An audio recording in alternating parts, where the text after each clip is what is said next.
Vamos ahora a comentar sobre las innovaciones en la propiedad horizontal, otra de las facultades de los copropietarios. Acá tenemos la edificación, el edificio, que no es el consorcio, como repetimos continuamente, y la unidad funcional. La unidad funcional con su correspondiente copropietario y, como venimos repitiendo, una de las facultades del copropietario es requerir, reclamar y exigir la puesta en condiciones de la unidad para que efectivamente sea funcional. Es decir, se provea de las instalaciones correspondientes, de aprovisionamiento de servicios esenciales y se encuentre en perfecto estado de estanqueidad, es decir, aislada, eh, aprovisionada, accesible y apta para el destino previsto por el reglamento de propiedad. Una de las facultades del copropietario es esa, exigir las condiciones eh, funcionales. Y otra de las facultades del copropietario es realizar innovaciones. ¿Innovaciones para qué? Para mejorar la calidad constructiva o modernizar tanto la edificación en conjunto, lo que tendrá que hacer, por supuesto, junto a los demás, o bien la individualidad de la propia unidad, lo que deberá hacer solo. Bien. A quién le exige las reparaciones? Como habíamos dicho siempre, este es el edificio y al edificio lo gobierna, lo administra una persona jurídica denominada consorcio. Consorcio al cual significamos con estas características de, de incorporeidad, es decir, jugando un poco como si fuera un fantasma que parece estar y a veces no lo vemos, pero que jurídicamente existe, por supuesto. Tiene un órgano de fiscalización, consejo, tiene un órgano que habla por él, que es la asamblea, y tiene un órgano de manos de ejecución que recaudan y que comprometen con la firma, y este ejercicio lo lleva adelante el denominado administrador. Este es el compuesto orgánico de esta persona jurídica. Como todas las personas jurídicas, funciona de esta manera. Y existe porque la componen los miembros, que son distintos jurídicamente, cada cual con su patrimonio, con su nombre, su responsabilidad, su capacidad, diferente a la competencia, nombre, patrimonio y domicilio de esta persona consorcio. El copropietario con el consorcio tiene este vínculo mediante el cual aporta expensas y recibe a cambio las perfectas condiciones de aptitud para el destino otorgado a su unidad. Mientras tanto, el consorcio, además de otorgar la conservación no solo de su unidad, sino de todo el conjunto, que es una de las dos metas del consorcio, conservar la edificación, la otra es vigilar y regular la conducta de quienes usan esta edificación. Vigilar, regular, sancionar, penalizar, restablecer, eh, adecuar las conductas en el uso de esta edificación. Bueno, y a todo esto viene, hablamos de reparación y hablamos de innovación. Y es una diferencia, reparar a innovar. Innovar es agregarle valor inmobiliario a la edificación en su totalidad o a la unidad funcional en particular. A la edificación en su totalidad, bueno, pues saldrá de acá, de una expresión voluntaria del consorcio, quien administra todas las partes comunes, es decir, vamos a aumentar el valor inmobiliario, vamos a mejorar, vamos a modernizar, vamos a implementar comodidades o decoros al conjunto, en algún sector o en varios, o no importa en cuál. Un ejemplo habitual es el de la modernización de las cabinas de ascensores, por supuesto porque con el tiempo van perfeccionándose.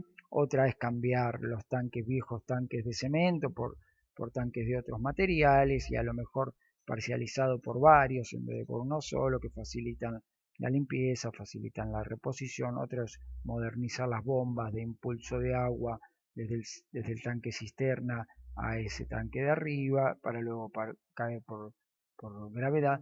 Y estamos hablando de reemplazar, no de conservar cañerías, por ejemplo, que no es modernizar.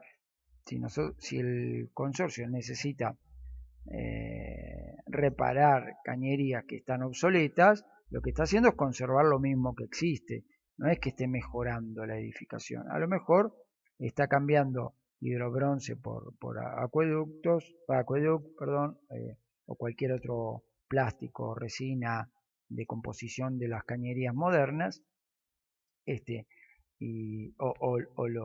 el compuesto de los PVC de los cables de electricidad, o cumpliendo con las normativas de conexión de gas, o con los implementos de seguridad de gas. Bueno, lo que está haciendo es conservar, ahí no está modernizando ni mejorando, no son técnicamente las mejoras útiles que aumentan la calidad, sino que son mejoras necesarias porque hacen a la conservación. En cambio, si modernizamos las bombas de agua, o modernizamos las cabinas de ascensores, o modernizamos los tanques, sí, son gastos innecesarios. ¿Qué quiere decir? Son contingentes, los aprovechamos para aumentar el valor o mejorar la calidad del edificio. Y se diferencian en su composición de las expensas, porque las expensas son gastos necesarios.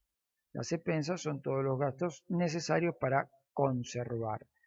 Las mejoras, las innovaciones, son gastos innecesarios, pero se adoptan para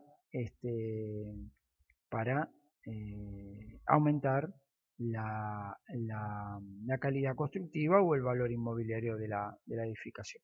Por eso casi siempre, cuando el consorcio resuelve llevar adelante estas innovaciones, lo hace a través de expensas extraordinarias. ¿Por qué? Porque las ordinarias son las necesarias. Esto necesitamos recaudar para conservarnos, para mantenernos. Esto no lo necesitamos, pero lo afrontamos, lo solventamos porque queremos mejorar. Entonces son expensas extraordinarias. Esta característica de expensa ordinaria o extraordinaria poco vale en realidad de connotación influyente en la propiedad horizontal, sino solo para lo que son los contratos de alquiler, que están fuera de la órbita de ejercicio del consorcio, porque es una cuestión entre propietario e inquilino. Si este cedió la tenencia a un inquilino y en su contrato dice que tiene que afrontar las extraordinarias o las ordinarias, es una cuestión entre ellos, ajena al consorcio. Al consorcio quien le debe las expensas es la unidad funcional. No importa si está habitada por un tenedor, está habitada por un poseedor ilegítimo o está habitada por un poseedor legítimo copropietario. No importa, el que la debe es la unidad funcional. Pero, ¿a qué nos referimos con las innovaciones? Que las innovaciones tienen que tener ciertas características, como fundamentalmente ser aprobadas por el consorcio. Es decir, por los miembros del consorcio que se expresan en el acto asambleario, a donde toman sus decisiones, asamblea, y no solo por lo que dicen, es decir, la asamblea no es nunca lo que se dice allí, sino únicamente lo que queda redactado en acta asamblearia. En este acta asamblearia se dilucida si llevamos adelante una innovación o no. Bien, para llevar adelante una innovación, cuando se trata de partes comunes que afectan a la comunidad o a algún sector de la comunidad, supóngase que tenemos un edificio de 2 cuerpos y la innovación se resuelve hacer solamente para modificar el vestíbulo de ingreso del primer cuerpo y no del segundo, bueno, pero no obstante sigue siendo un solo consorcio y la decisión es universal, es decir, de todos los copropietarios, aunque afecte a sectores exclusivos de usos de uno y no de uso de otros. Por ejemplo, se cambia la cabina del ascensor y bueno, les afecta a casi todos menos a los de planta baja que no usan el ascensor, salvo si van a la terraza, pero si no fuera así, no les afecta, no obstante la decisión es comunitaria. Bien, esta decisión se toma en asamblea, claramente, y conforme establece el artículo 2051 del Código Civil y Comercial de la Nación, esta innovación requiere un prerequisito esencial. ¿Cuál es este? El informe de un profesional de la construcción, el informe de un arquitecto o de un ingeniero o al menos de un maestro mayor de obra. Depende la característica de la innovación que se vaya a implementar, porque hay obras menores, obras medias y obras mayores, de acuerdo a los permisos que corresponden obtener en la Agencia Gubernamental de Control, que es otra variable de la cual vamos a tener que considerar, y desde ya partimos, ya que lo mencionamos, partimos esta situación en dos. Esta es una línea de quiebre en la cual aprovechamos para dividir la cuestión. Cuando hablamos de innovaciones, estamos hablando de legalidad y regularidad. Y son dos cuestiones diferentes. La regularidad se da entre quien hace la innovación y el gobierno de la jurisdicción correspondiente para saber si esa innovación a aquella construcción que oportunamente este organismo estatal autorizó hacer, hoy día con esa innovación se sigue componiendo y sigue respetando la tipografía, la zonificación, las prudencias, las precauciones, la seguridad que debe otorgar esta edificación con respecto a terceros y a los mismos integrantes que puede estar influyendo sobre sus vidas. A esto nos referimos acá en la Ciudad de Buenos Aires, con el gobierno de la Ciudad de Buenos Aires, con la Agencia Gubernamental de Control, que es la departamental en donde se tramitan las cuestiones edilicias, y con la DGRO, que es la Dirección General de Registración de Obras y Catastros, más la DGFICO, que es la Dirección General de Fiscalización y Control de Obras, que son dos dependencias dependientes de esta, y son las que llevan adelante tanto la aprobación de los planos como la verificación de la práctica en los hechos, en el lugar del sitio, si está respetando lo que se está elevando con ladrillos a los planos, es decir, la práctica y la teoría. Bien, entonces, ¿qué es lo que debe respetar esta innovación? Y debe respetar lo que estas dos instituciones, estos dos organismos hacen respetar, que es el Código de Planeamiento Urbano y el Código de Edificación Urbano también, por supuesto, el Código de Edificación. Entonces, para respetar esto, cumple con la regularidad. Estos son los avisos de obra o los permisos de obra. Permisos de obra menor, de obra media o de obra mayor, dependiendo de los metros cuadrados y las características que tenga para influir o innovar. ¿Cuánto y cómo se puede innovar? Bueno, eso depende de la decisión que quieran adoptar, transformar una azotea de no transitable a transitable, elevar una estructura para anclar luego una antena, cambiar una cabina de ascensor, implementar a donde había un patio una piscina. Bueno, habrá que ver cuál es la innovación que quieren los propietarios llevar adelante para determinar qué características debe cubrir en la regularidad, que es la posición del fondo respecto a la regulación para la cual el órgano administrativo o ejecutivo de la gobernación ejerce el contralor edilicio. Esto es regularidad y esto es legalidad, y son dos cuestiones diferentes. La legalidad es el cumplimiento de las condiciones internas que tiene que tener para que esto haya sido aprobado por todos los interesados. Entonces, nos podemos terminar encontrando con una innovación que esté legalmente apta, porque tuvo la aprobación que tiene que tener, pero irregular porque el Estado dice que no se adapta o no se adecua a las condiciones de pautas estructurales que tiene que cumplir por regulación de codificación. O puede ser que sea regularmente bien porque el Estado le concede esa aptitud y no tuvo acá adentro las legalidades necesarias. O puede ser que sea ilegal e irregular, o finalmente puede ser que sea legal, irregular, y ahí estaremos con todo bien. Lógicamente, el Estado pide que en el aviso o en el permiso de obra, cuando infiere y se trata de propiedad horizontal, cuente con la legalidad otorgada, para lo cual pide copia del acta donde tuvo que contar con las mayorías necesarias, que ahora las vamos a ver, la del 2051 o la del 2052, según la obra sea para la colectividad, es decir, común, con interés general, o sea individual o singular con interés particular. Y acá difieren los dos.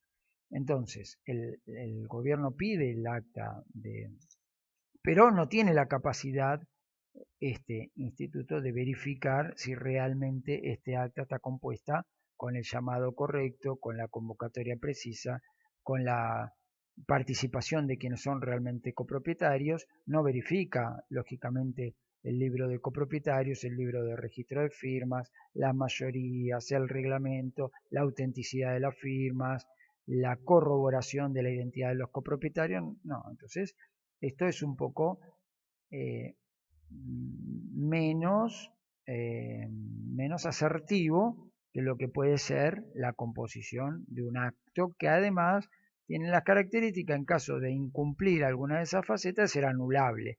Anulable a pedido de alguno de los interesados. Mientras acá se está frente al Estado, acá se está en la vida interna frente a los copropietarios, ya sea porque la innovación la lleva adelante el consorcio, quiere decir con mayoría de todos por una parte común y por un interés genérico de varios al menos, o bien porque el que pide la innovación es uno solo respecto a su unidad funcional, pero alterando o tocando partes comunes. Ejemplo, el propietario de propietario, acá pongamos de planta baja, que quiere en el patio de uso exclusivo colocar un cerramiento. Entonces quiere techar porque le caen desde las unidades de arriba, lo que suele pasar normalmente, le cae basura, le caen colillas de cigarrillo, a veces caen otros objetos, y entonces dice, bueno, yo simplemente quiero hacer un cerramiento, un pequeño techo de policarbonato, y es una innovación. ¿Es una innovación? Sí, es una innovación. E innovación puede ser cualquier tipo de modificación a la estructura original. Está bien, algunas innovaciones son trascendentes y otras son realmente superficiales, pero el cerramiento de un balcón, y no me refiero a un cerramiento de aluminio, de carpintería metálica, sino la simple red puesta, vamos a hacer un balcón para acá, la simple red puesta en un balcón cerrando su contorno, su periferia, también es una innovación. Y uno se pregunta, pero esta red que se pone y se saca para que los chiquillos no corran riesgo ahí en el vacío, o en las alturas, mejor dicho, esta red genera una innovación por la cual tengo que ir a requerir una mayoría necesaria para cubrir con la legalidad y luego además la tengo que regularizar con un aviso de obra o con un permiso de obra. Sí, sí, porque es algo nuevo respecto de lo que estaba autorizado y es algo nuevo respecto de lo que cada uno adquirió. Entonces sí, pero lógicamente no se da. Acá no hace falta más que levantar la vista para observar cualquier edificio enfrente a nosotros. Cuenta con el balcón con climatizadores de aire que no están ni legales ni regulares, con aspersores o con ductos de ventilación que no están ni legales ni regulares, con vallados, con cerramientos en los balcones, con toldos que no están ni legales ni regulares, con caídas de cables que pasan al lado de los balcones y llevan las conexiones de los videocables a la terraza, que no son ni legales ni... Bueno, pero cuando se genera un inconveniente, un perjuicio, un conflicto, surgen estas dos cuestiones, la legalidad y la regularidad. Lo de la regularidad tiene mayor influencia casi siempre cuando se tratan de locales comerciales que realizan algún tipo de innovación y para mejorar, es decir, su afluencia comercial, y oponen que el local se encuentra habilitado comercialmente y regularizado. Entonces ya no solo intervienen estos dos organismos, sino que comercialmente también interviene el organismo correspondiente. Bueno, ahí habrá que ver cuál es el organismo de habilitación del comercio o de la industria o la actividad que lleve adelante, dependiente del gobierno de la ciudad. Entonces se dice, no, como está habilitado, esto tiene que funcionar. Y no siempre es así. Puede estar habilitado perfectamente, puede estar bien regularizado en cuanto a la normativa jurisdiccional y puede ser ilegal porque no obtuvo las anuencias o los consentimientos internos de la vida consorcial que tenía. Entonces, cualquiera de quien se sienta afectado o el mismo consorcio puede llevar adelante las mismas etapas de siempre de diálogo, intimación, mediación y juicio, y en este caso con el objeto de volver atrás las condiciones de innovación. Quiere decir deshacer, desmantelar, demoler, desestructurar o desmontar innovaciones realizadas sin esta legalidad, más allá que sea regular. Por lo tanto, debemos considerar y separar ambas situaciones perfectamente. La legalidad quizá es la situación más difícil de conseguir porque cuando se trata de innovaciones de las que estuvimos hablando, características de beneficio para todos o para la comunidad en general, requiere el informe técnico, como decíamos antes, de un profesional de la ingeniería civil, asegurando, garantizando que la innovación no afecta la solidez, la estructura, la consistencia, los cimientos ni la funcionalidad del edificio en general. Es decir, que no pone en riesgo ni a sus miembros ni a terceros, de ambulantes, peatones, automovilistas, linderos, vecinos, bueno, lo que fuera. Entonces, lo que hace el informe técnico es garantizar que eso no repercuta en la edificación y en la seguridad, básicamente en la seguridad o integridad física, lo demás, y en la seguridad e integridad material de las unidades funcionales. Porque recordemos, son todos inmuebles diferentes y tienen la virtud de valer por sí mismo y ser deber ser respetados en su totalidad y en su integridad. Entonces, si algo los va a modificar, debe contar con al menos ese informe y una mayoría, cuando no infiere en la estructura, es decir, son modificaciones de la infraestructura,